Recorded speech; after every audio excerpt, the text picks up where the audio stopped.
Salut YouTube!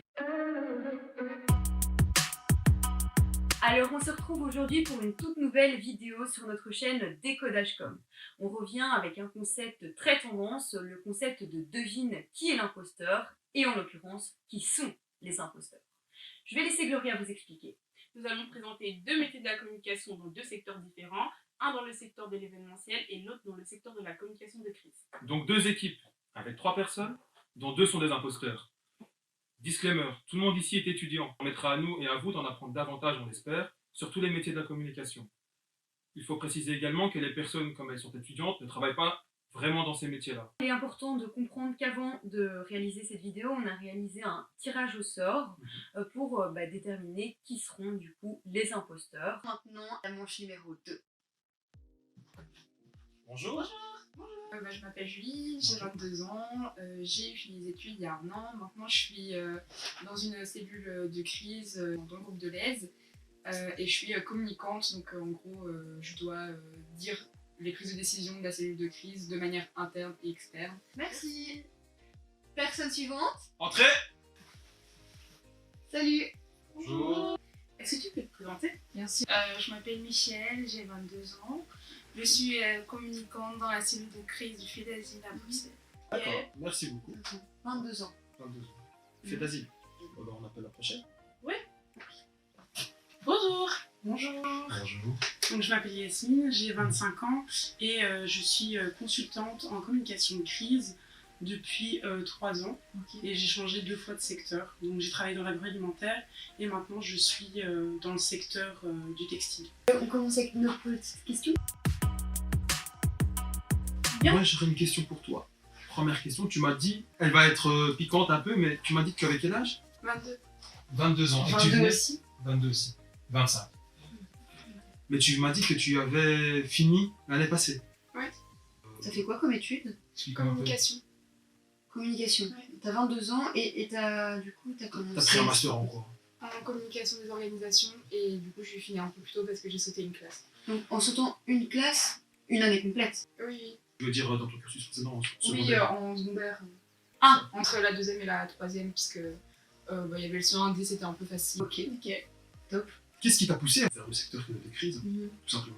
Parce que je suis quelqu'un qui aime bien être au centre de l'information, j'aime bien tout savoir. Si quelqu'un se demande qu'est-ce qui se passe, j'aime bien être la personne qui dit il se passe ça. Et du coup, la communication de crise, c'était vraiment une évidence. Et voilà. Ok. D'accord. Bonne justification. Et pour toi, c'est la même question, du coup, pour quelle raison est-ce que tu t'es lancé dans ce secteur? J'ai terminé mes études il n'y a pas longtemps Mhm. et donc j'ai eu à réaliser mon stage étudiant au sein de Fait d'Asile. Et pendant que j'ai réalisé mon stage, je le faisais précisément dans la cellule de communication de crise. Et on a dû gérer une crise à ce moment-là et voilà, ils se sont rendus compte que j'intervenais bien. Et toi, Yasmine? Moi, j'ai eu un cours de communication de crise durant mon master, donc en master 1.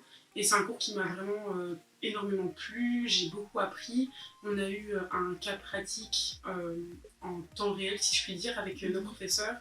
Et donc voilà, après je me suis dirigée vers ça en sortant de mes études.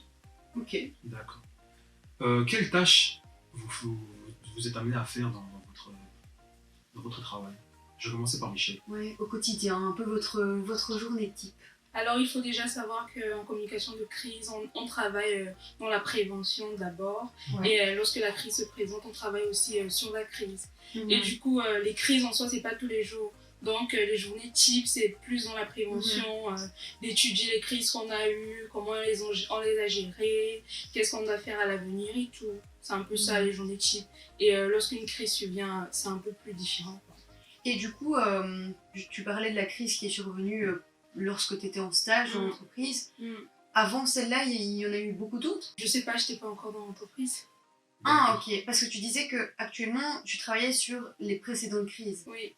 Tu sais quand même un peu. Bah, je travaille sur les précédentes crises que j'ai pas forcément vécues en fait. Je voulais savoir, Fait d'Asile, Oui. c'est une entreprise? Non, c'est pas une entreprise, c'est un organisme public qui s'occupe des demandeurs d'asile en Belgique. Ok. D'accord. On s'occupe de leur intégration sociale, des logements, de D'accord. les répertorier. Et quelle était la crise sur laquelle tu avais travaillé du coup? La crise qu'on a eu à gérer pendant que je faisais mon stage étudiant il n'y a pas longtemps, c'était justement l'arrivée de beaucoup de demandeurs d'asile ukrainiens au sein de la Belgique.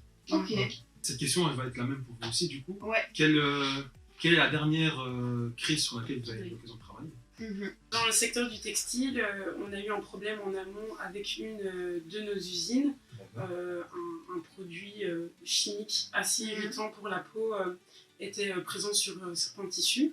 Donc la chaîne se suit, certains clients se sont plaints et ont été affectés. Tu as été chargé de. Enfin, tu t'es occupé du début jusqu'à la fin de cette crise. De gérer la crise en sachant que donc une crise ne se gère pas à l'instant T. Avant. C'est des choses qu'on est censé savoir. Mais t'étais déjà dans l'entreprise alors avant? Oui, j'étais déjà dans l'entreprise, mais je veux dire en général, une crise, on y travaille constamment. On imagine tous les cas possibles vis-à-vis de nos parties prenantes, etc. Et vis-à-vis des cas, on a des solutions, on a des schémas, on a des plans de réaction. Il y a du coup la même question pour toi. Du coup, comme vous savez, chez Deleuze, on est vraiment actuellement en pleine crise. Donc, je travaille vraiment actuellement sur celle-ci. Donc, c'est sur le fait que voilà, on voudrait franchiser les derniers 20% des magasins de l'Aise. Mais voilà, je ne vais pas pouvoir vous en dire vraiment plus, parce que comme c'est un dossier en cours, je suis un peu soumise, on va pas dire au secret professionnel, mais les informations ne sont pas encore tout à fait claires. Donc, pour éviter les fake news.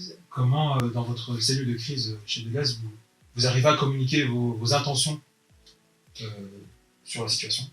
Comme je viens de vous le dire, du coup c'est vraiment en cours, donc on peut vraiment pas donner beaucoup d'informations, mais ce qu'on fait dans ces cas-là, donc au moment où on n'a pas encore l'entièreté des informations, vraiment bien procédurier si je peux dire, c'est qu'on axe vraiment nos messages sur nos valeurs et sur le fait qu'on fait tout ce qu'on peut pour que la transition se passe pour le mieux pour tout le monde et en général ça passe. Par rapport à votre salaire, combien vous gagnez par mois? Par mois, on va dire à peu près 2005 quoi, mais... 2005 2005. Mais sachant qu'elle vient de commencer. Ouais. Elle a 22 ans. Ça fait combien de temps que tu travailles?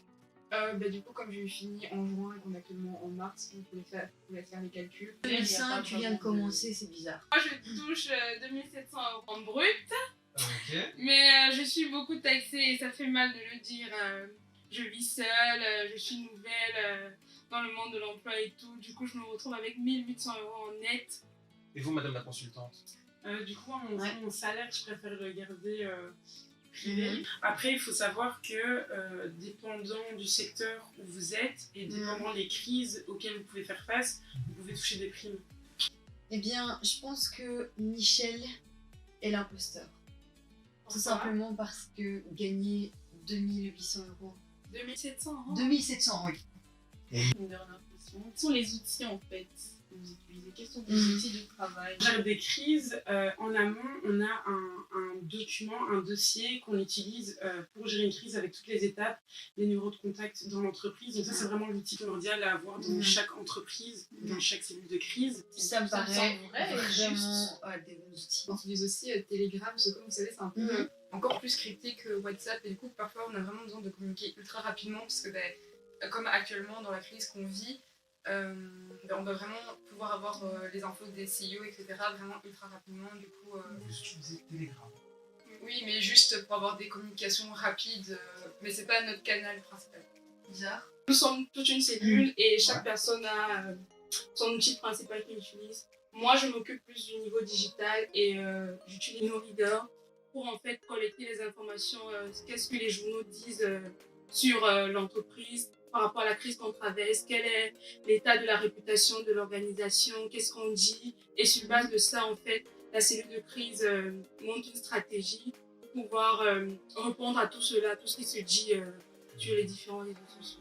Mais du coup, tu as plus un métier de veilleur. C'est une cellule de crise en fait. Je travaille dans la cellule de crise. Moi, je suis dans la communication de crise. Veilleur en fait, c'est global parce que ça englobe beaucoup de choses. Tu peux, avec la veille, vérifier l'état du marché des autres organisations et tout. Mais là, c'est juste pour regarder au niveau de la réputation par rapport à la crise qu'on traverse en fait. Vous utilisez cet outil-là lors de la crise, quoi. Oui. Pas en amont. Non. lors de la crise. J'ai une petite interrogation parce qu'en général, quand on dit qu'on utilise InnoReader, on dit jamais j'utilise InnoReader parce que en fait c'est un site qui permet de regrouper beaucoup d'articles et on est obligé de les utiliser avec d'autres sites tels que Pocket et Google Sheet parce que juste avoir InnoReader ça n'a aucun sens parce que ça filtre les articles. Mais si on les met pas dans Pocket afin de pouvoir les lier avec même IFTT à Google Sheet, InnoReader n'a aucun intérêt. Jasmine, pour moi, ouais, D'accord. en dessous. Là, il y a un problème avec InnoReader. Michel, nous avons bien réfléchi. Oui, nous pensons que tu es l'imposteur. Et bah, je sais pas. Bah, si, en fait. Quel est votre journée type? Dans la communication de crise, on a un peu des horaires à rallonge. On ne fait pas du 8h, 16h.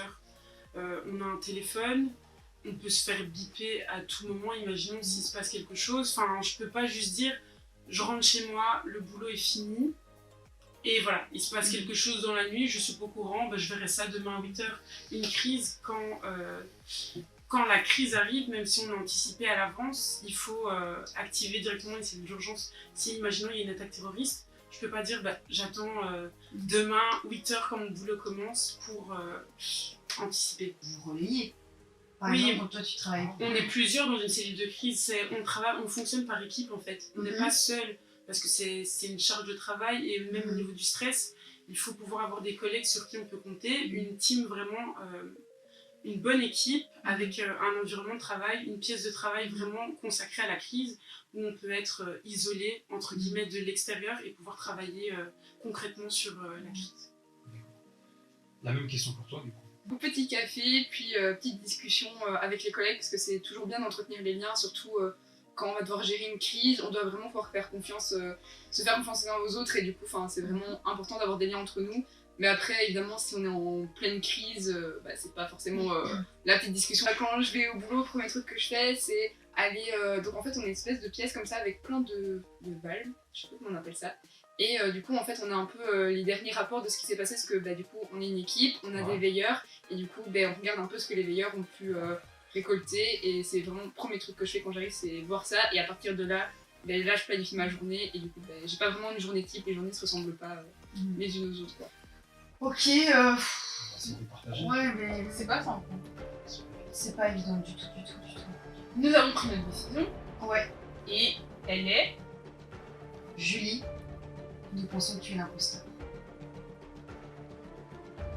vous verrez bien.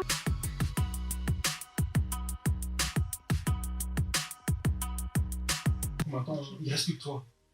On a une question à poser, une Ok. dernière question toute simple. Est-ce que c'est toi l'imposteur? Non.